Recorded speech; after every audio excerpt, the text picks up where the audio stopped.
còn tự hỏi bản thân mình là mình đang đi đúng hay đi sai mà.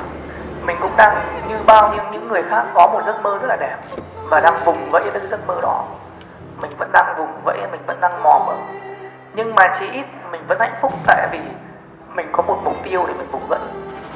Và để rồi sau này mình thành công hay mình thất bại thì ít nhất mình đã có một cái tuổi trẻ nó thực sự đáng để mình nhớ.